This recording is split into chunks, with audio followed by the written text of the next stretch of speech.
ईश्वर है या नहीं है, इस क्वेश्चन को उन्होंने किनारे रखा हुआ है। उन्होंने इसके ऊपर द उसके बारे 14 में silences of Buddha, it is one of those silences. हाँ Like he did not even find it fit to answer. हाँ सोचते हैं कि भाई ये उससे बेहतर उससे बेहतर नहीं, जो आपको सूट करता है वो आप उसमें से अपनाइए। बिल्कुल सर। और कई लोग बोलते हैं कि मैं ध्यान लगाने बैठता हूँ और मेरा ध्यान नहीं लगता। तो लोग ये नहीं समझते हैं कि जो योग जो है, जो पतंजलि योग जो है, उसमें आपको यम और नियम से शुरू करना है। मतलब कि मैं ध्यान कर रहा हूँ और ये मेरा आलंबन है और ये मेरी ध्यान की प्रक्रिया है, ये तीनों एक में मिल जाएंगे।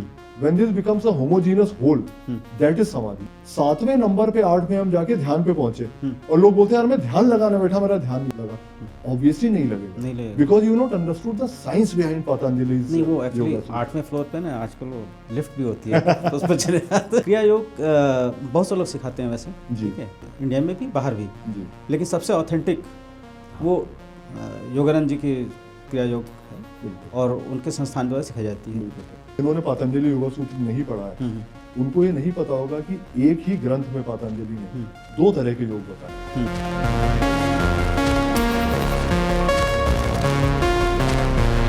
Welcome, Major Anand Saxena, to Make Me Star Studio. Okay.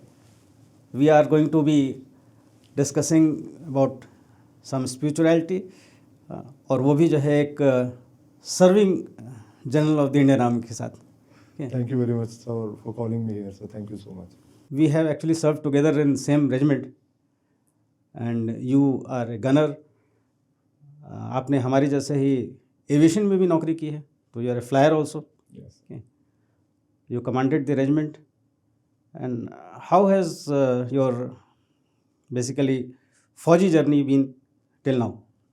Can you just tell for our viewers? Though I know. Yes sir, yes sir. Been very satisfying sir, very exciting. Not a moment when I regretted why did I join Fauj. The only regret is that 4 months later I'll have to hang my uniform. Oh. So it's been a very exciting journey sir, and for a young boy of 19 years of age who joined in 1987. So Fauj has created what I am today. It made me a soldier, a gentleman, pilot, an author, a communicator. Yes. So I think Fauj has given me so much that I can't even start counting. I think we'll finish our interview with only this. What all Fauj has given me. And That's you, true. of course, sir, that way. That's true. So tell me one thing. आपकी जो शुरुआती ये आपकी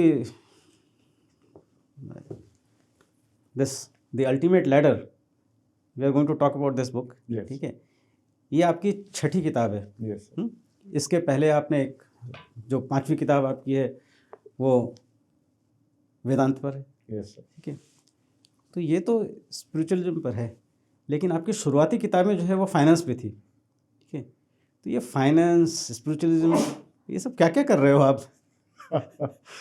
Yes sir, you're right sir. The journey has been from finance to positive psychology, success and happiness, and finally to spirituality. So if you trace it sir, it is like calm, earth, dharma and moksha, maybe that kind of journey. बिल्कुल। I'm just joking, but possibly sir, all the books that I have written, I have written it to remove my own ignorance. Okay. Whenever I found I don't know about a topic as well as I would like to know, so I read about it sir, and I read about it in a manner that I should be able to explain it to a class 10 child. To make it easy type. To make it easy. So one has to get into the first principles thinking. And when I did that, I realized no things, the fundamentals were very simple and people were making it complicated. So that is how my first 2 books on finance came sir. Okay. And then I started studying success and happiness, and it always was very intriguing for me as to why some people, despite being very very successful and rich, were absolutely depressed.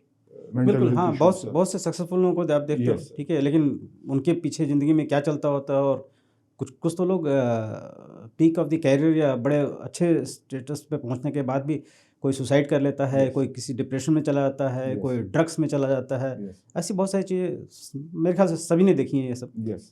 Yes. So that was the motive that I studied this particular part about psychology and success and happiness. So that is how my next 2 books came sir. Okay. And then naturally I gravitated towards the dharma and moksha, the last 2 purusharth, and I wanted to explore as to what is spirituality, how is it different from religion, and can it help us to live our life better? After all, we are not sannyasis, we are householders, we are Yes. living in this world. गृहस्थ, हाँ. So can it help us live our life better? So then I delved into spirituality, and the nuts and bolts of spirituality is actually philosophy. So philosophy was the next natural stop. So Correct. from the fifth book, which was on Advait Vedant, to sixth book, which is on the Indian philosophies. That's how helped in the journey, sir. what all courses है, क्या आपने training की या किन से आपने दीक्षा ली, बताएंगे जरा? Yes, sir. Sir, actually the traditions, philosophical traditions, if I may start from Vedant itself, Advait Vedant, sir. I am a advanced diploma holder from Chinmaya Mission, sir. It's a 1 year long diploma that I've done. I am also the author of my fifth book. It is on Advait Vedant, so I have some knowledge there. So far as the tradition of yoga is concerned, sir, I have done a 18 months course on Kriya Yoga, as taught by Shri Yoganand, sir, the Ranchi ashram, sir. I have also taken Diksha there. I am a Kriyaban, sir. In addition, I have also done 1 year Government of India approved diploma in integral yoga, sir, which is basically the Patanjali yoga, the Ashtanga yoga, sir. So that is again, sir. तो आपने जो क्रिया योग किया वो किस संस्थान से किया? सर, क्रिया योग मैंने किया योगोदा सत्संग सोसाइटी, योगा सत्संग सोसाइटी, जो कि रांची में बेस्ड है, और श्री योगानंद उनकी सिखाई हुई है टेक्निक है, सर. तो यहाँ पर भी हमारा कुछ मैच करता है. I am product of Yogoda सत्संग विद्यालय रांची.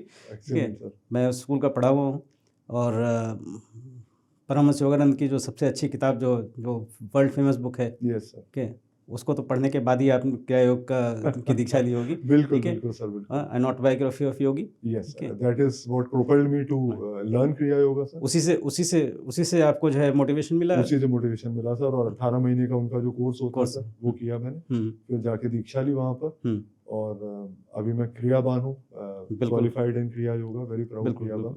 नहीं, मैं ये सब चीज़ें इसलिए जानना चाहता था आपसे, क्योंकि आपने एक किताब लिखी है, ठीक है. तो उस किताब को लिखने के पीछे जो है आपको अपनी ट्रेनिंग, आपकी अपनी जो है वो दक्षता, हाँ, जो व्हाट इज़ योर क्वालिफिकेशन, ठीक है, वो जब तक मैं नहीं बता दूं तो दर्शकों को लगेगा कि भाई किताब लिख दी, लिखे, लेकिन कहाँ से लिखी, कैसे लिखी, ठीक है. तो ये ज़रूरी था. तो क्रिया योग का आपने वहाँ से लिया जी. और आपने चिन्मय आनंद मिशन से आपने जी, चिन्मय आनंद मिशन से मैंने 1 साल का एडवांस डिप्लोमा इन अद्वैत वेदांत किया हुआ है. ओके. इसके अलावा मैंने बुद्धिस्ट मेडिटेशन होता है, विपासना टेक्निक, सर, जो श्री गोयंका जी ने इंडिया में लाए थे, वो म्यांमार से. उसमें मैंने 10 दिन का कोर्स होता है विपासना का, वो 10 दिन का कोर्स मैंने किया हुआ है, जो कि वो मेडिटेशन का कमांडो कोर्स है, सर. बिल्कुल. बिकॉज इतना आसान नहीं है, सर. 10 दिन के कोर्स में करीब 12 घंटे रोज मेडिटेशन है, तो आप 10 दिन में 120 घंटे मेडिटेशन करते हैं. पर वो आपको एक अलग लेवल पे ले जाता है, because like in our commando course, sir, there we are taken to our physical capability, the extremes. या mental commando, they take you to mental capability extremes. बिल्कुल. Also sir, I am qualified in transcendental meditation. ये कहाँ से किया? ध्यान, वो sir Delhi से किया है मैंने. ये जो श्री महेश योगी जी ने ये टेक्निक लाए थे, तो उसमें भी मैं क्वालिफाइड हूँ. बहुत बढ़िया. तो इतने सारे एक्सपीरियंस के बाद में कि आपको जो है ये किताब भी लिखने की प्रेरणा मिली, ठीक है, और you wrote this thing basically it's for dummies, मतलब जो from one dummy to other dummy, sir. नहीं, दैट्स बेटर, बिकॉज कम्युनिकेशन बहुत इंपॉर्टेंट है, और कम्युनिकेशन उस लेवल पे होना चाहिए जिसमें लोगों को समझ में आए, ठीक है, चाहे वो लैंग्वेज हो, चाहे वो जो है स्टाइल हो, चाहे वो मतलब टर्मिनोलॉजीज़ हो. कुछ टर्मिनोलॉजीज़ हमारे स्क्रिप्चर्स में थोड़ा डिफ़िकल्ट हैं, और उनको समझाने के लिए ही जो है लोगों ने उनके भाष्य किए हैं. बिल्कुल. ठीक है, तो ये सारे भाष्य हैं. तो एक तरह से आपकी जो किताब है ये द अल्टीमेट लैडर, ये अल्टीमेट लैडर ने मेरे को बहुत प्रभावित किया. तो मुझे लगा कि जो है इसके बारे में बात करना बहुत ज़रूरी है. Thank you so much. ठीक है, और इसमें एक सबसे अच्छी बात तो मुझे ये लगी कि आपने अद्वैत वेदांत के साथ साथ बाकी भी जैसे बुद्धिज़्म, जैनिज़्म के ऊपर भी जो है आपने बात की है इसमें. सिखिज़्म, ठीक है, सिखिज़्म को भी इसमें आपने इंक्लूड किया. तो ये बेसिकली भारतीय दर्शन है. ठीक है, और भारतीय दर्शनों का एक जगह पर इतने सारे पॉइंट्स डिस्कस करना और उसको फिर जो है एक कैलेंडर भी आपने इसमें बनाया है, जिसके बारे में हम आखिर में डिस्कस करेंगे। बिल्कुल सर। ठीक है, तो मैं जानना चाहता हूँ कि जो अद्वैत वेदांत, पहले हम अद्वैत वेदांत पे बात करते हैं। जी सर। तो दर्शकों के लिए बताइए अद्वैत वेदांत सरल भाषा में क्या है? बिल्कुल सर।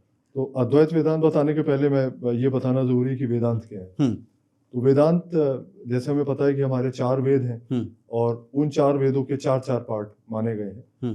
तो जो पहला पार्ट है वो मंत्र है, उनको संहिता कहते हैं। और जब मंत्र हम पढ़ेंगे तो उसके साथ जो रिचुअल्स एसोसिएटेड है उनको ब्राह्मणास कहते हैं।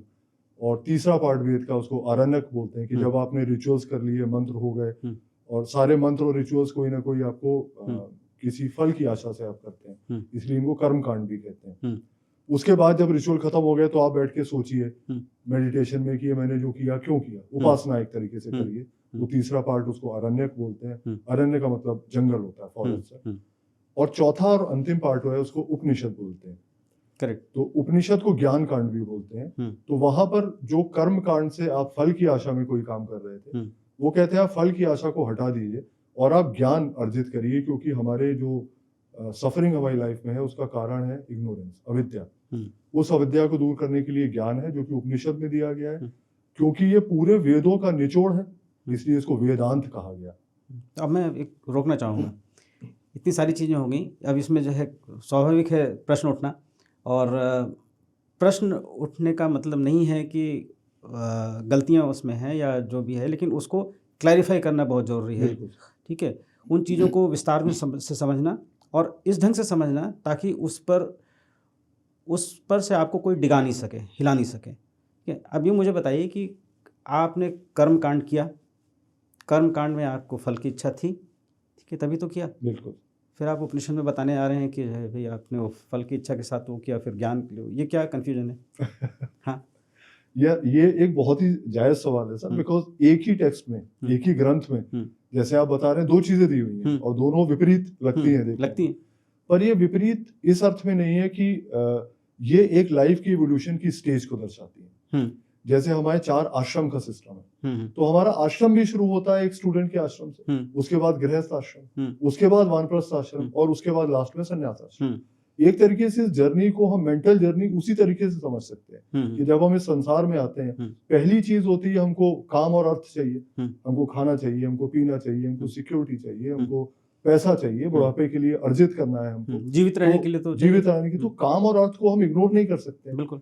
और काम और अर्थ अगर हमें चाहिए तो हम अंडरस्टैंड करते हैं कि भाई कोई एक पावर ऐसी है जो हमारे एफर्ट्स के बियॉन्ड भी हमको देती है। कई बार बहुत थोड़ा काम करके भी बहुत ज्यादा मिलता है और कई बार बहुत सब कुछ करने के बाद भी आपको नहीं मिलता है। तो वो क्या पावर है जो कि हमारी समझ के बाहर है, उसकी पूजा के लिए कर्म कांड बनाए गए। वो एक स्टेज ऑफ लाइफ के लिए जरूरी है, लेकिन अगर आप उसी में घुसे रहेंगे पूरी जिंदगी तो वो भी गलत है। तो उसी ग्रंथ ने बोला ठीक है, now move on in life. Exactly. Sir, when we were second lieutenants, we never remained at second lieutenants forever. Exactly. We also became, as we grew senior in life, हमको भी नई नई बातें पता चली और एक समय पर हम सेकंड लेफ्टिनेंट को ग्रूम करते थे। नहीं, हम भी जवानों के साथ हम गन ड्रिल करते थे, हम सब कुछ कहते थे। क्या वो फिर सीओ बन करके वो गन ड्रिल करता है? नहीं करता है। ठीक है, बिल्कुल। तो इस तरीके से ये एक ग्रंथ में हमारे अपने मेंटल इवोल्यूशन के हिसाब से उन्होंने दोनों चीजें दी हुई हैं कि जब आपकी लाइफ की वो स्टेज है या मेंटल वो स्टेज है, जब आपके लिए काम और अर्थ ज्यादा जरूरी है तो आप कर्म कांड करिए, लेकिन धर्म का बैकड्रॉप हमेशा होना चाहिए। आप एथिक्स और मॉरल्स नहीं छोड़ सकते, उससे आप करते रहिए। एक समय आएगा आपको लगेगा मेरे पास बहुत धन भी हो गया, सब कुछ हो गया, लेकिन मेरी जिंदगी में एक जो सुख चाहिए, मुझे हर समय हैप्पीनेस चाहिए, इटर्नल हैप्पीनेस चाहिए, वो क्यों नहीं आ रही है? जब वो सवाल आपके दिल में उठेगा तो उसी ग्रंथ में आपको ज्ञान कांड भी दिया। बिल्कुल। तो अभी हमने वेदों के बारे में बात कर लिया, जिससे कि हम आपके उपनिषद तक पहुंच गए। जी, उपनिषद तक पहुंचने के बाद में अब तो उपनिषद को ही जैसे मैंने बोला वेदांत कहा गया। अब ये जो ज्ञान कांड जो क्यों कहा गया है वेदांत? वेदांत इसलिए कहा गया क्योंकि सारे वेदों का जो ज्ञान का निचोड़ है वो इस चौथे पोर्शन में उपनिषद में है। उपनिषद में कोई पूजा पाठ नहीं है, कोई कर्म कांड नहीं है। ये प्योरली आपको नॉलेज देता है कि हमारी सच्चाई, जो जगत, देखिए सर, हम जीव, जगत और ईश्वर, ये 3 चीजों के बारे में हमारे आम सवाल होते हैं। हम अपने आप को तो देख ही रहे हैं, तो हम जीव हैं, और इतने सारे जीव और निर्जीव लोग मिलके एक जगत बन रहा है, तो हम कहते हैं जगत क्या किसी ने बनाया है, क्या कोई क्रिएटर है? तो इसको त्रिपुटी बोलते हैं, दिस ट्रोइका ऑफ जीव, जगत एंड ईश्वर. This is what actually we find ourselves in, whether we want to be there or no, we are born here. So when we start inquiring into this troika, then Upanishads tell us that these three are actually not different. Advaita Vedanta, why it is called Advaita, is that there is no duality. The jeev द्वैत नहीं है, there is no duality, and it goes to the extreme of saying the essence of a jeev, that is you and I, and the essence of even the Ishwar is same. So it is Advaita. There is no duality. Once you gain this gyan, and there are a lot of other methodology to make it sink into our brains. ये तो हो गया in short अद्वैत का सिद्धांत. ठीक है. हमारे यहाँ हमारे दर्शनों में द्वैत भी है, अद्वैत भी है, हाँ, विशिष्ट अद्वैत भी है. ठीक है. और अगर हम ये तो हम जो है जो ये दर्शन हो गए, इसके अलावा हम जब बुद्धिज़्म में जाते हैं और जैनिज़्म में जाते हैं और सिखिज़्म में जाते हैं तो चीज़ें उसमें फैक्टर्स और भी हो जाते हैं, फ़र्क. जैसे ईश्वर की अवधारणा जो है बुद्धिज़्म में नहीं है, जैनिज़्म भी नहीं है. आत्मा की अवधारणा जो है जैनिज़्म में है, बुद्धिज़्म में नहीं है. ठीक है. उसी तरह से पुनर्जन्म वगैरह भी हैं. तो ये सब जितने अलग अलग हमारे दर्शन हैं, ठीक है, उसमें से आपने अद्वैत को मेन चुना है, जहाँ तक मुझे समझ में आया है, क्योंकि आपने किताब में मेरा कन्विक्शन है उसके बारे में. कन्विक्शन है. ठीक है. तो कैसे ये बाकियों से बेहतर है या आपको क्यों पसंद आया? सर बेहतर may not be the correct word. Sir ये जो सारे दर्शन है, they are like fingers pointing to the moon. Moon is the truth. तो सबने अपने अपने तरीके से सच्चाई को बताने की कोशिश करी. आपको कोई रास्ता अद्वैत कहलाया, कोई बुद्धिज्म कहलाया, कोई जैनिज्म कहलाया. But truth is too vast to be defined by, I mean a finite human mind. हमारा आपका जो दिमाग है, वो सच्चाई इतनी बड़ी है कि उसको ग्रैस्प करना मुश्किल है. तो सर ऋग्वेद में एक मंत्र दिया है, एकम सत विप्रा बहुधा वदन्ति.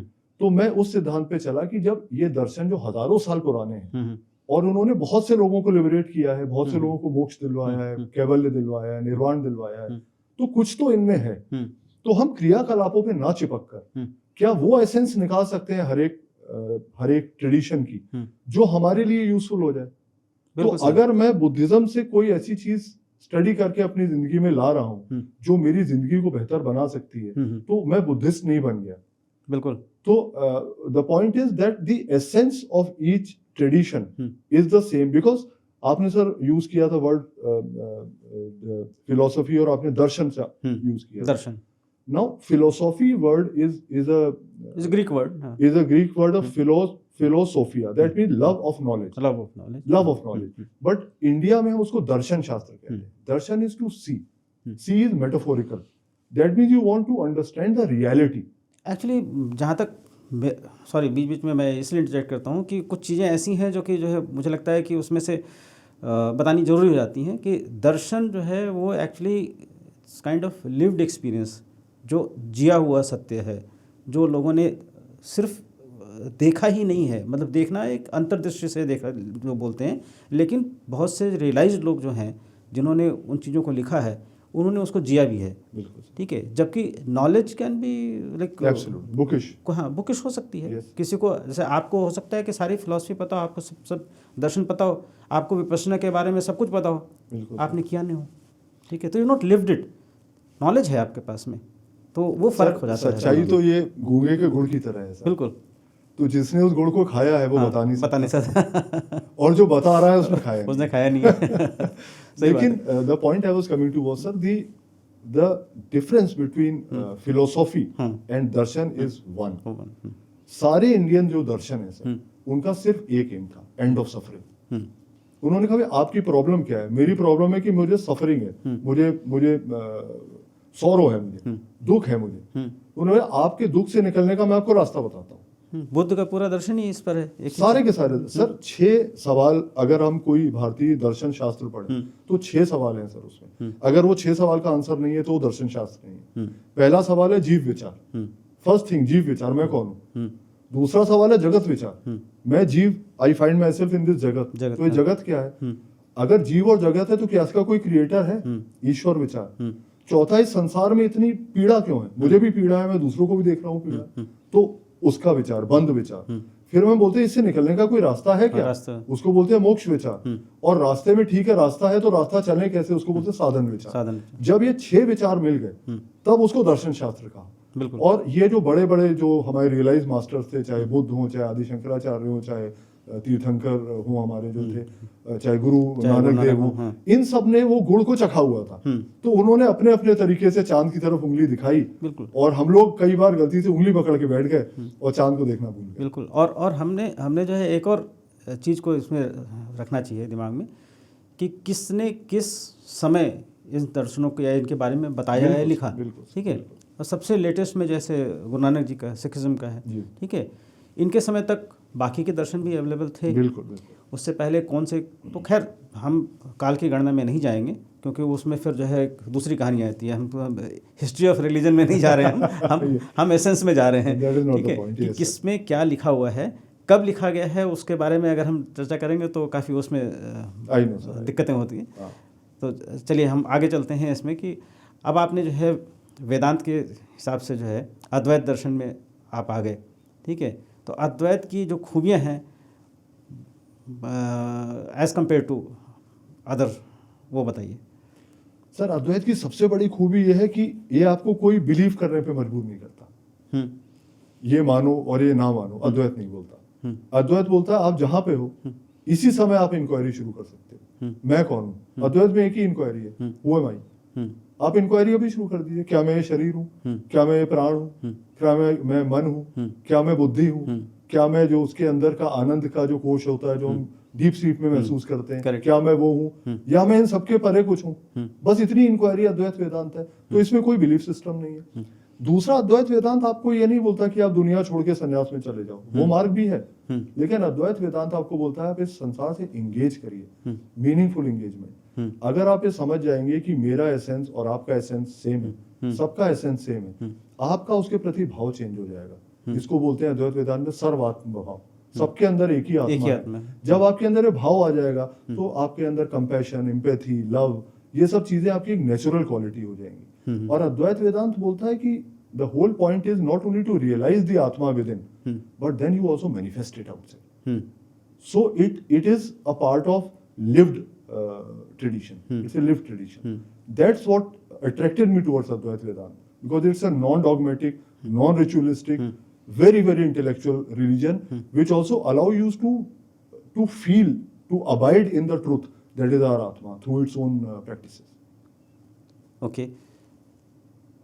इसके बाद जो है फिर आपने फिर दूसरे दर्शनों को जो है देखना शुरू किया। हाँ सर। तो जब अद्वैत के, बिल्कुल सर, अद्वैत मैंने पहले पढ़ा, अद्वैत को समझा, अद्वैत के ऊपर मैंने किताब भी लिखी। उसके बाद मेरा नेचुरल क्वेश्चन हुआ कि भाई बाकी सारे जो दर्शन है उन दर्शनों में क्या है, वो अद्वैत से अलग कैसे हैं और उनके क्लेम जो है उनको कैसे वेरीफाई कर सकते हैं। तो फिर मैंने सबसे पहले बुद्धिज्म से मैंने शुरू किया, क्योंकि बुद्धिज्म मुझे हमेशा से बहुत फैसिनेट करता था, आज भी करता है। और मैं इसको शायद सबसे साइंटिफिक ट्रेडिशन बोलूंगा, absolutely non dogmatic, very very scientific tradition. तो बुद्ध ने जो हमको एक मार्ग दिखाया था, उसको 3 हम हिस्सों में, शील, समाधि और प्रज्ञा, 3 के अंदर में उनका जो अष्टांग मार्ग है उसको रख सकते हैं। बुद्ध ने बोला भाई पहले तुम अपनी जिंदगी को ठीक से जीना सीखो, धर्म को रखो, मॉरल्स एथिक्स को मत छोड़ो, गलत काम मत करो, सही काम करो। सबसे पहले उन्होंने कहा ये काम करो, उसको बोला उन्होंने शील, 3 अंग उसके उन्होंने दे दिए। बोला आप अच्छी अपनी बोलचाल पे कंट्रोल रखो, आप सम्यक वाणी अपनी ठीक रखो, कर्म अपने ठीक रखो, और जो आप जिस भी आप प्रोफेशन में हो, आजीविका जिससे आप कमा रहे हो उसको सही तरीके से। तो उन्होंने पहले बिल्कुल प्रैक्टिकल बात करी। फिर उन्होंने कहा दूसरी चीज क्या है, हम सबको नचाता कौन है, हमारा दिमाग। उन्होंने कहा अब आप अपने दिमाग को कंट्रोल करो, तो उन्होंने मेडिटेशन पिक्चर में लाए। अगले 3 उन्होंने बोला पहले सम्यक व्यायाम, मतलब जब आप मेडिटेशन में बैठे हो, बुद्ध ने उदाहरण दिया जैसे गिटार है, अगर उसको बहुत टाइट कर देंगे तो तार टूट जाएगा, और अगर बहुत लूज होगा तो बजेगा नहीं। तो उन्होंने कहा you have to find the middle path, you have to be in meditation but do not strive too hard, वरना आपका मेडिटेशन अच्छा नहीं होगा। पर बहुत लूज हो गए कि चलो जो हो रहा है होने दो, तब भी मेडिटेशन अच्छा क्योंकि उन्होंने तपस्या करके देख लिया था, अपने आप को पूरा सुखा दिया। उसके बाद देखा कि अरे ये एक्सट्रीम है, ठीक है, और उसके पहले जो है वो राजसी उसमें रह चुके थे, वो भी देखा था उन्होंने। तो इसलिए उन्होंने मध्यम मार्ग जो है, उनकी पूरी शिक्षा पूरा का पूरा बुद्धिज्म ही एक्चुअली मध्यम, बेसिकली मध्यम मार्ग है, और बाकी जो है मिडिल पाथ है। बिल्कुल, और वो सबके करने लायक है, सबके फॉलो करने लायक, कोई भी फॉलो कर सकता है। उसमें उन्होंने कोई धर्म की बात ही नहीं, मतलब धर्म in the sense of rituals की उन्होंने बात नहीं करते हैं। तो उन्होंने कहा सम्यक ईश्वर की भी अवधारणा नहीं, क्योंकि ईश्वर के प्रश्न पर जो है हम जो है समय इतना व्यतीत कर देते हैं कि हम असली ज्ञान और अपने असली जो चीज़ें हमें करनी चाहिए उसको भूल जाते हैं। बिल्कुल। तो ईश्वर है या नहीं है, इस क्वेश्चन को उन्होंने किनारे रखा हुआ उन्होंने इसके ऊपर 14 silences of Buddha, it is one of those silence. हाँ, he did not even find it fit to answer. हाँ, और उसको ना उन्होंने नकारा है, ना उन्होंने हाँ किया है। और क्योंकि उन्होंने जितना जोर लगाना था इन चीज़ों पे लगाया, ये एक अच्छी चीज़ लगी बुद्धिस्ट फिलॉसफी की, वेरी साइंटिफिक, वेरी साइंटिफिक। सो सम्यक व्यायाम मतलब सही एफर्ट डालो, फिर सम्यक सती। तो उन्होंने कहा सती का मतलब है अवेयरनेस, जिसको आजकल माइंडफुलनेस हम बोलने लगे हैं। तो उन्होंने कहा just be in the moment, because things are happening, so they are happening. Do not put an overlay of your perception कि अगर ये हो गया तो अच्छा है, वो हो गया तो बुरा है। Just be with the moment. सम्यक सती। और आप जब मिनट टू मिनट सम्यक सती में रहोगे तो आप सम्यक समाधि में जाओगे, फिर आपका डीप हो जाएगी। तो इसको उन्होंने बोला समाधि। शील के 3 अंग हो गए, समाधि के 3 अंग हो गए। फिर उन्होंने कहा प्रज्ञा, प्रज्ञा मतलब विजडम। अब उन्होंने कहा कि आपका जो आपकी दृष्टि है, सम्यक दृष्टि, आपकी दृष्टि ठीक होनी चाहिए। दृष्टि ठीक क्या होनी चाहिए कि मुझे प्रॉब्लम थी, लाइफ में सफरिंग थी, उस सफरिंग का अंत करने के लिए मैं ये पाथ फॉलो कर रहा हूँ। सफरिंग मुझे क्यों थी? क्योंकि मैं चाहता था कि चीजें बिल्कुल ऐसी हो या ऐसी ना हो, जो कि कभी होगी नहीं। तो आई वाज सफरिंग। जब उन्होंने मेडिटेशन में बुद्ध ने सिखा दिया कि let it be, things will happen, things will not happen, either way just remain an observer. जब आपको पता लग गया तो ये आपकी सम्यक दृष्टि हो गई। तो इस तरीके से जो अष्टांग का पूरा जो उन्होंने मार्ग सिखाया, again you can start wherever you are. मुझे क्या प्रॉब्लम है? मुझे दुख है। अच्छा, आपको दुख है, मैं आपको मार्ग दिखाता हूँ। तो इस तरीके से बुद्ध ने सिखाया। तो बहुत ही साइंटिफिक तरीका है। और मैंने विपासना का कोर्स किया तो देखा वहां पर कि उनकी टीचिंग्स और उनका जो मेडिटेशन ट्रेडिशन है, जो मैंने देखा बुद्धिज्म में, वो सबसे स्ट्रॉन्ग है और सबसे साइंटिफिक। ये सब चीज़ें हैं जो कि हम सबको जाननी चाहिए। और इनमें एक और चीज़ है, हम लोग जब क्या करते हैं कि हम लोग कुछ चीज़ों के ऊपर जो है सोचते हैं कि भाई ये उससे बेहतर नहीं, जो आपको सूट करता है वो आप उसमें से अपनाइए। बिल्कुल सर। और किसी को भी जो है कमतर या अधिक ना समझें, क्योंकि सबके लिए एक ही थेरेपी, सबके लिए एक ही, इतने मन हैं, इतने विचार हैं, ठीक है, और वो भी समय के साथ बदलते रहते हैं। अब आप खुद को देख लीजिए, ठीक है, एक समय में आप जो है कुछ पढ़ रहे थे और उस पर किताबें लिख रहे थे, अभी आज की तारीख में हो सकता है आगे और भी कुछ डीप जो है स्पिरिचुअल उसमें जाएं। तो ये समय के हिसाब से हम खुद भी बदलते रहते हैं। बिल्कुल सर, बिल्कुल। और बुद्धिज्म की एक्चुअली टीचिंग का जो बेस है वो यही है सर, एवरीथिंग चेंजेस। अगर बुद्धिज्म की पूरी टीचिंग को मुझे एक फ्रेज में बताना है किसी को, तो बुद्धा ने बोला था एवरीथिंग चेंजेस, बिल्कुल, जस्ट एक्सेप्ट इट, हाँ, और आपका दुख चला जाएगा। और सबसे बड़ी बात जो अपो दीपक भव जो है, जो कहते हैं ना कि जो है कि उन्होंने जो कहा है कि भाई अपना दीपक खुद बनो। मैं जो बोल रहा हूँ, आप जो बोल रहे हैं, या किताबों में क्या लिखा है, कहाँ क्या है, उसको मानना नहीं मानना वो आपके ऊपर निर्भर करता है। आप उसको पहले खुद जांचिए, परखिए। अगर आप उससे कन्विंस्ड हैं और आपको वो ठीक लगता है तो उसको मानिए, वरना कोई बात नहीं है। उन्होंने लिखा था। बिल्कुल सही बात है। So non dogmatic, very non dogmatic. So Buddhism की तरफ मैं उसके बाद गया। फिर योगा ट्रेडिशन, बिकॉज योगा फिर मैंने कोर्स भी किया 1 साल का, और मैंने समझा कि योगा के बारे में सर जितनी भ्रांतियां हैं उतनी मेरे ख्याल से किसी के भी बारे में। बिल्कुल, वो योगा सबसे ज्यादा तो उसको समझ लेते हैं कि भाई कुछ आसन कर लिए और टेढ़े मेढ़े हो गए, अपनी बॉडी कर ली हमने, तो हम योगी बन गए। जबकि जो पतंजलि के 196 सूत्र जो है पतंजलि योगा सूत्र में, उन्होंने आसन के ऊपर सिर्फ एक सूत्र लिखा है, स्थिर सुखासन, बस। बिल्कुल। और बाकी 195 आसन के ऊपर है ही नहीं। बिल्कुल। और हमको लगता है कि योगा का मतलब है अपनी बॉडी को टेढ़ा मेढ़ा कर लो और लचीला बना लो। उसकी अपनी इंपॉर्टेंस है। क्या इंपॉर्टेंस है कि आप लंबे समय तक योग में सुखपूर्वक बैठ सकते हैं। साधना बियॉन्ड उसका कोई एम नहीं है। कोई फिट आदमी ही साधना कर सकता है, उसकी रीढ़ की हड्डी में दम होना चाहिए तो बैठ सकेगा, वो बैठ सके, और क्या साधना करेगा चाहिए उसकी। बिल्कुल। और कई लोग बोलते हैं कि मैं ध्यान लगाने बैठता हूँ और मेरा ध्यान नहीं लगता। अब सर जो बुद्धिज्म की तरह योग भी अष्टांग मार्ग है। अब बहुत लोगों को ये भी नहीं पता कि अष्टांग में जो 8वां मार्ग समाधि है, 8वां अंग समाधि है, और ध्यान उससे बस एक नीचे है, 7वां अंग है। और लोग बोलते हैं आज मैं ध्यान करने जा रहा हूँ, तो भाई साहब शुरू के जो 6 अंग वो तो किए नहीं, पहले वो तो करिए आप। जब तक आप केजी और नर्सरी आप नहीं पढ़े हैं तो आप क्वांटम फिजिक्स में जाके आप पीएचडी करने चले गए। करेक्ट। तो लोग ये नहीं समझते कि जो योग जो है, जो पतंजलि योग जो है, उसमें आपको यम और नियम से शुरू करना है। बिल्कुल। जैसे बुद्ध ने शील से शुरू कराया, यहाँ पे भी आपको आचार विचार से शुरू करना है। उन्होंने 5 यम बताए और 5 नियम बताए। तो बोला सत्य है नहीं, यम क्या है और नियम क्या है, पहले ये भी तो बता दीजिए दर्शकों के लिए। They are the moral precepts, one set pertains to your own self, yama and yes, यम हमारे खुद के लिए होता है। हाँ, और नियम इज विद द सोसाइटी जहाँ पे आप रह रहे हो, उसमें आप कैसे एक्सटर्नल जो भी है कांटेक्ट है या बिहेवियर है या उससे रिलेशंस है, उसके लिए नियम है, और यम अपने खुद के लिए फॉलो करने के लिए है, ताकि आपका जब आप बैठो मेडिटेशन के लिए तो नॉन कॉन्फ्लिक्टेड होना चाहिए। बिल्कुल। कोई भी चीज जो आपके दिमाग में डिस्टर्बेंस ला सकती है, आप उसको you are trying to get rid of that. पहले उसको अगर समझ लिया है आपने तो जो है ऑब्वियसली जो है फिर आपको डिस्टर्ब नहीं करेगा। लेकिन समझ के साथ साथ पतंजलि ने बोला आपको ये करना है, आपको अपने जीवन में उतारना है। उसके बाद ही आप जब आसन में बैठोगे तो आपके दिमाग में थॉट नहीं आएंगे, क्योंकि आपके दिमाग शांत होगा। शांत कब होगा? जब आप ये 10 चीजें करके, यम और नियम की चीजें करके आपने इंश्योर कर लिया है कि मैं अपनी जिंदगी में ना पर्सनल चीज से कॉन्फ्लिक्ट पैदा कर रहा हूँ, ना सोसाइटी में कॉन्फ्लिक्ट पैदा कर रहा हूँ। बिल्कुल। तो यम और नियम जब आप पूरा करेंगे उसके बाद ही आप तीसरे पे आएंगे, जो कि आसन।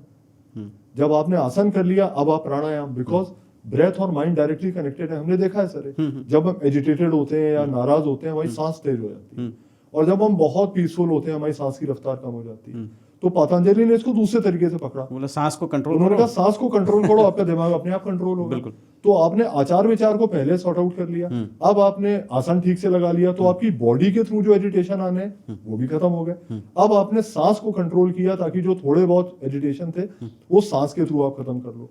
जब ये सब आपने कर लिया, अब आपकी जो इंद्रियां हैं, अब आपको इंद्रियां, अगर मैं इधर उधर देख रहा हूं तो इंद्रियों के थ्रू इतनी चीजें अंदर आ रही हैं कि वो मेरे दिमाग में डिस्टर्बेंस पैदा करेंगी। तो उन्होंने कहा इंद्रियों को अंदर खींचो। इन्होंने बोला प्रत्याहार। आहार होता है सर खाना, प्रति आहार उल्टा खाना। करेक्ट। तो इंद्रियों को बाहर मत खाने दो, इंद्रियों को अंदर लेके हाँ।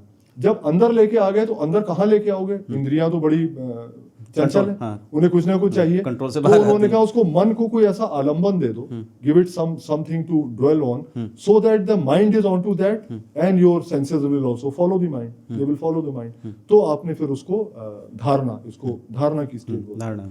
और धारणा जब धीरे धीरे आपकी गहरी होने लगती है, पहले क्या होगा, आप धारणा में होगे, कोई आलंबन लिया, मान लीजिए आप सांस के ऊपर कर रहे हो, या ओम मंत्र के ऊपर कर रहे हो, या आंख खोल के त्राटक आप कर रहे हो, कुछ भी कर रहे हो, कुछ समय के बाद मन भागेगा। तरीके बहुत हो सकते हैं, बट इसको आलंबन बोलते हैं। व्हाट इज द जो जिसको सूट कर जाए, वो करना चाहिए। तो जब आपका मन भाग रहा है तो आप उसको वापस ले आए, तो तब तक तो आप धारणा में ही हो। धीरे धीरे वो पक्का होने लगेगा, लंबे समय तक आपका हो, तब आप ध्यान की स्टेज में जाओगे। करेक्ट। फिर ध्यान आपका इतना गहरा हो जाएगा कि जो आपकी त्रिपुटी है, मतलब कि मैं ध्यान कर रहा हूँ और ये मेरा आलंबन है और ये मेरी ध्यान की प्रक्रिया है, ये तीनों एक में मिल जाएंगे। When this becomes a homogeneous whole, that is समाधि। समाधि में उन्होंने दो तरह की बताई, निर्विकल्प और सविकल्प, उसमें हम नहीं जाएंगे। बट द पॉइंट इज 7वें नंबर पे 8वें हम जाके ध्यान पे पहुंचे, और लोग बोलते हैं यार मैं ध्यान लगाने बैठा, मेरा ध्यान नहीं लगा। ऑब्वियसली नहीं लगेगा, because you not understood the science behind Patanjali. नहीं, वो एक्चुअली 8वें फ्लोर पे ना आजकल वो लिफ्ट भी होती है, तो उस पर चले जाते बजाय सीढ़ियों के जाने के, जबकि आपको सीढ़ी से जाना पड़ेगा, यहाँ लिफ्ट नहीं है। ठीक है, और सीढ़ी पे टाइम बिताना पड़ेगा। हाँ, ये मतलब ये होता है जिसको हम आज की तारीख में मतलब लाइटर सेंस, वो व्हाट्सएप ज्ञान बोलते हैं, जिसको कि भाई मिल गया बैठ गए। भाई ऐसे नहीं होता है, आपको सिस्टमेटिकली इसको करना पड़ेगा। बिल्कुल। सो उसके बाद मैंने सर योगा का कोर्स किया, मैंने क्रिया योगा भी किया, तो इसके बारे में समझा। फिर मैं 2 बाकी जो ट्रेडिशन है, जो कि जैनिज्म, क्रिया के बारे में थोड़ा सा, बिकॉज हमारा भी थोड़ा अटैचमेंट है योगदा सत्संग से। ठीक है, क्रिया योग बहुत से लोग सिखाते हैं वैसे, ठीक है, यहाँ इंडिया में भी, बाहर भी, लेकिन सबसे ऑथेंटिक वो योगानंद जी की क्रिया योग है बिल्कुल और उनके संस्थान द्वारा सिखाई जाती है। बिल्कुल सर। क्या क्या उसकी खासियत है वो जरा दर्शकों के लिए बताइए। बिल्कुल सर। उसके पहले सर मैं एक और चीज बताऊंगा दर्शकों के लिए, जो शायद लोग जिन्होंने पतंजलि योगा सूत्र नहीं पढ़ा है उनको ये नहीं पता होगा कि एक ही ग्रंथ में पतंजलि ने दो तरह के योग बताए हैं। अष्टांग योग सबको पता है, पतंजलि ने भी एक क्रिया योग बताया और उस क्रिया योग के 3 पार्ट। तो उन्होंने बोला tapas, austerity, swadhyaya, study of the scripture and Ishvara pranidhana, propitiating the Ishvara. Now Patanjali का ईश्वर क्रिएटर ईश्वर नहीं है जो हम हिंदुइज्म में बोलते हैं, संसार का रचने वाला नहीं है, वो पुरुष विशेष है। तो वो ये 3 को मिला के पतंजलि ने बोला क्रिया योग, और क्रिया योग से भी पतंजलि ने बोला आप समाधि तक पहुंच सकते हो। बिल्कुल। तो उन्होंने बोला जब तक आपका दिमाग स्थिर नहीं है तब आप क्रिया योग में लगो। आप देखोगे ये प्रक्रिया आपकी इसमें एक्शन ज्यादा है। आप स्क्रिप्चर पढ़ रहे हो, आप ऑस्टेरिटी कर रहे हो, उसमें कुछ करना इन्वॉल्व है, आप भक्ति कर रहे हो। जबकि समाधि लगाने के लिए ध्यान में क्या आप बैठे हुए हो, आपने एक आलम्बन ले लिया, बड़ा पैसिव है। उन्होंने कहा पैसिव बैठना हर एक के बस की बात नहीं है। तो उसके पहले उन्होंने कहा क्रिया योग करो। तो वो क्रिया योग है, हम उसकी बात नहीं यहाँ पे कर रहे हैं। यहाँ पर हम क्रिया योग जो मैंने और आपने सीखा है उस क्रिया योग की बात कर रहे हैं जो श्री श्री योगानंद ने सिखाया है। मुझे सर जो समझ में आया ये पतंजलि अष्टांग योग और कुंडलिनी सिस्टम का एक मिक्स योगानंद जी ने सिखाया क्रिया योग, और उन्होंने स्ट्रिक्टली पतंजलि वाला ही पाथ फॉलो किया है। बट उन्होंने कुछ स्पेशल टेक्निक एक इजाद की जिसको क्रिया बोलते हैं शॉर्ट में। क्रिया की एक पद्धति होती है, वो एक तरीके का प्राणायाम का ही तरीका है, पर वो इस तरीके का है प्राणायाम जिसमें आपकी कुंडलिनी धीरे धीरे आपकी जागृत होती है। मूलाधार चक्र से आपकी कुंडलिनी सहस्त्र चक्र की तरफ जाने लगती है, और इसीलिए जो क्रिया है, क्रिया की प्रिलिमिनरी कुछ होती है जिसमें हम नॉर्मल प्राणायाम टाइप करते हैं ताकि अपने मन को स्थिर कर लें। उसके बाद जो क्रिया होती है वो क्रिया आप लिमिटेड ही कर सकते हो। जैसे जब आपने दीक्षा ले ली शुरू में तो आप 14 क्रिया से ज्यादा नहीं कर सकते 1 साल तक। उसके बाद आप उसको गुरु की परमिशन से 21 कर सकते हो, 21 से ज्यादा नहीं कर सकते। 21 से ज्यादा करनी है आपको रांची के आश्रम में जाना पड़ेगा और गुरु के सामने बैठ के वो आपकी टेस्ट करके तब आपको आगे की देंगे, बिकॉज आप वो एनर्जी को हैंडल नहीं कर पाओगे।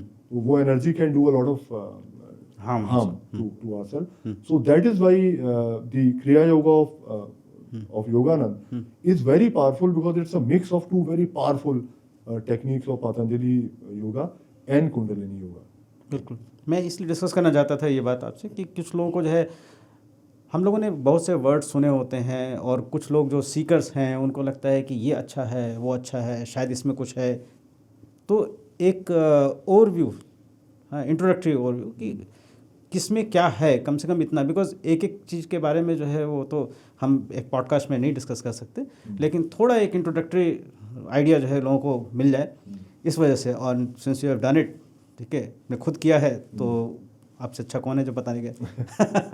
ठीक है, ओके। आप बेसिकली क्रिया योग के बारे में बात कर रहे हैं। हाँ, क्रिया योग के बारे में जो, तो सर क्रिया योग की प्रक्रिया में शुरू में तो एक तरीके का प्राणायाम सिखाते हैं, उसको होंग सा बोलते हैं। होंग सा की तकनीक पद्धति होती है वो, और सांस अंदर लेते समय कुछ क्या साउंड आपको मन ही मन उच्चारण करना है, बाहर निकालते समय क्या उच्चारण करना है, उसकी टेक्निक होती है।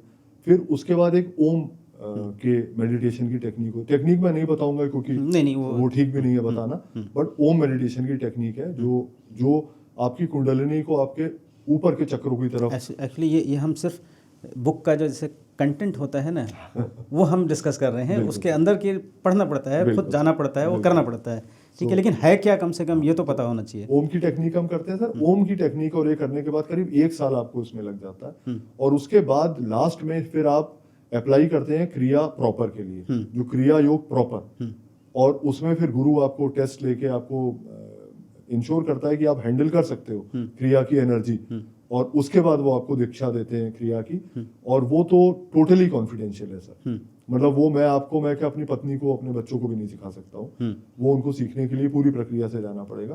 तो that is the epitome, the ultimate thing is the क्रिया योगा एज सच, जो मैंने आपको बोला शुरू में केवल 14 आपको अलाउड है करना, और धीरे धीरे आप ग्रेजुएट करके 21 और 21 के ऊपर गुरु के पास जाने पर। तो बेसिकली शुरू में कुछ प्राणायाम है, यम नियम तो आपने करना ही है, उसके बाद आसन आपको सिखाते हैं वो, फिर कुछ सूक्ष्म व्यायाम होते हैं ताकि आपकी बॉडी सफल हो जाए, आप लंबे समय तक बैठ सकें। फिर हम चौथी जगह पे आ गए प्राणायाम। प्राणायाम की टेक्निक मैंने बताया होंगसा की टेक्निक है, ओम की टेक्निक है, और उसके बाद ये ओम की टेक्निक आपकी गहरी होने लगती है। उसके बाद वो आपको जब आप 7वीं स्टेज में ध्यान की तरफ आपको जाना है, तब वो आपको क्रिया योग सिखाते हैं, जो कि पतंजलि की 6ठी और 7वीं स्टेज के बीच का मैं मानूंगा दोनों की स्टेज को कवर करती है। और जब आप क्रिया योग कई साल तक करते रहते हैं और आपके ऊपर कृपा है अगर ऊपर वाले की, और आप उस स्टेज पे पहुंच गए हो, तो शायद आप 8वीं स्टेज समाधि में भी पहुंच जाओगे। चाहे हम नॉट श्योर को मैं नहीं पहुंचाऊंगी। कोई बात नहीं, ऑल द बेस्ट, आप पहुंचेंगे। Thank you sir, thank you.